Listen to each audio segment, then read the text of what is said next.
Olá! Na aula de hoje nós falaremos sobre o pré-modernismo, um movimento literário tipicamente brasileiro. Convencionou-se chamar pré-modernismo ao período anterior à Semana de Arte Moderna de 1922. Didaticamente, o pré-modernismo tem início em 1902, quando ocorre a publicação do livro Os Sertões, de Euclides da Cunha, e do livro Canaã, de Graça Aranha. O pré-modernismo é um período de transição. E por que transição? Porque ao mesmo tempo em que encontrávamos características ainda mais conservadoras, mais ligadas ao parnasianismo, nós começamos a encontrar as primeiras manifestações de uma literatura mais engajada, mais voltada para a realidade do país. Vejamos as principais características do pré-modernismo. Ruptura com o passado. As novas produções rompem com o academismo e os modelos pré-estabelecidos pelas antigas estéticas. Denúncia da realidade. A realidade não oficial passa a ser a temática do período. Regionalismo. São retratados o sertão nordestino, o interior paulista, os subúrbios cariocas, entre outras regiões. Tipos humanos marginalizados. Nas obras deste período, encontramos retratadas muitas figuras marginalizadas pela elite, como o sertanejo nordestino, o caipira, o mulato e o imigrante. Vejamos agora os principais autores deste período. Euclides da Cunha, que retratou a miséria do subdesenvolvido nordeste do país. Lima Barreto, que retratou a vida carioca urbana e suburbana do início do século XX. Monteiro Lobato, que apresentou a miséria dos moradores do interior do Sudeste e a decadência da economia cafeeira. Graça Aranha, que retratou a imigração alemã no Espírito Santo. E Augusto dos Anjos, que apresenta uma classificação problemática, não podendo ser classificado apenas como um pré-modernista. Sua obra apresenta elementos de várias estéticas, mas para fins didáticos, costuma-se estudá-lo como um pré-modernista. Vejamos agora um dos primeiros pré-modernistas. Euclides da Cunha também atuou como jornalista. Ele foi enviado como correspondente pelo recém-criado, o jornal O Estado de São Paulo, a Canudos, com o objetivo de registrar o que estava acontecendo na guerra. Vejamos agora uma imagem significativa da Guerra de Canudos. Os Sertões é uma das primeiras obras a romper com a visão paradisíaca da terra brasileira, com aquela ideia de que no Brasil tudo era maravilhoso, que nós trazíamos já desde o romantismo. Aparentemente, os motivos que deram origem à Revolução, à revolta em Canudos, foram o fanatismo religioso e o cangaço. Mas Euclides da Cunha nos mostra que não. Na realidade, a mola propulsora de toda a revolta foi a miséria, o subdesenvolvimento e os maus tratos que as pessoas dessa região, da região nordeste do Brasil, enfrentavam. A obra, Os Sertões, está dividida em 3 grandes partes. Numa primeira parte, Euclides da Cunha nos apresenta a região, o ambiente. Numa segunda parte, nós encontramos a descrição do homem, a figura do jagunço, do cangaceiro e principalmente a figura do grande Antônio Conselheiro, o líder do movimento. Já na terceira parte, nós encontramos os relatos da própria revolta.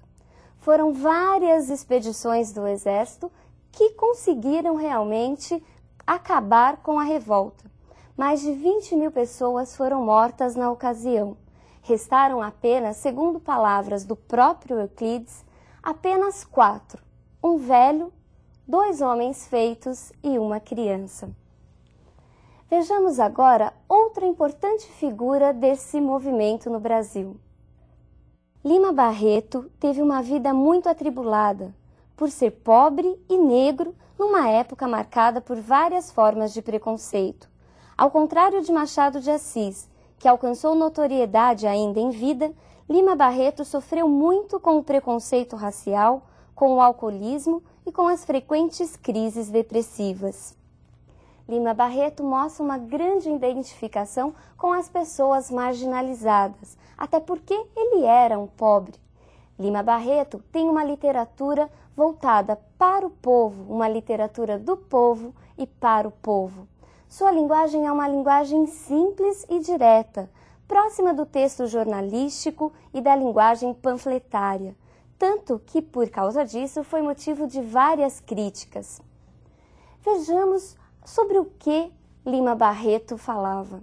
Em seus textos, Lima Barreto retratou as desigualdades sociais do Rio de Janeiro do início do século XX, uma época de grande desenvolvimento e transformações. Entre seus textos mais conhecidos está A Triste Fim de Policarpo Quaresma. Nesse texto, Lima Barreto faz uma crítica à vida política da época. Policarpo Quaresma era um major, era um fanático, um lunático, uma espécie de Dom Quixote brasileiro. Ele era contra qualquer influência estrangeira na cultura brasileira. Ele era todo preocupado com a linguagem certinha, com os nossos autores. Um exemplo de brasileiro, vocês não acham? Vejamos a que extremo chegou Policarpo Quaresma numa parte do livro. Policarpo Quaresma, cidadão brasileiro, funcionário público, certo de que a língua portuguesa é emprestada ao Brasil, certo também de que, por este fado, o falar e o escrever em geral, sobretudo no campo das letras, se vêem na humilhante contingência de sofrer continuamente censuras ásperas dos proprietários da língua, sabendo além que dentro de nosso país os escritores, com especialidade os gramáticos, não se entendem no tocante à correção gramatical, vendo-se diariamente surgir azedas polêmicas entre os mais profundos estudiosos do nosso idioma, usando o direito que lhe confere a Constituição, vem pedir que o Congresso Nacional decrete o Tupi-Guarani como a língua oficial e nacional do povo brasileiro. Imagine mandar uma carta ao Congresso Nacional pedindo que o tupi fosse a nossa língua? Coisas de Policarpo. Existe um bom filme sobre este livro. Aí muitos alunos me perguntam, Edna, eu posso assistir ao filme ou à peça? Pode. A resposta é afirmativa, você pode.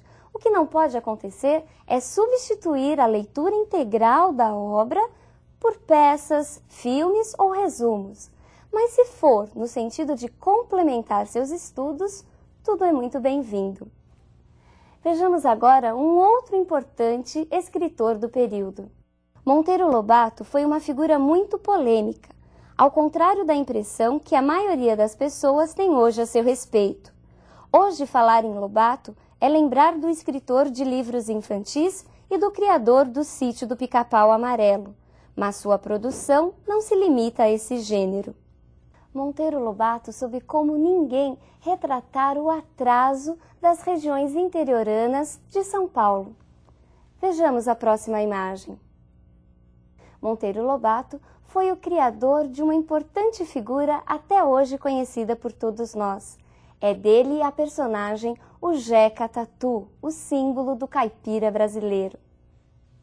Monteiro Lobato tinha um gênio muito forte e explosivo, o que acabou, de certa forma, contribuindo com um impulso, um empurrãozinho para o movimento modernista. Monteiro Lobato escreveu um artigo intitulado Paranoia ou Mistificação, em que ele fazia duras críticas à artista, à pintora modernista Anita Malfatti. Vejamos o tom das palavras de Monteiro Lobato. Há duas espécies de artistas.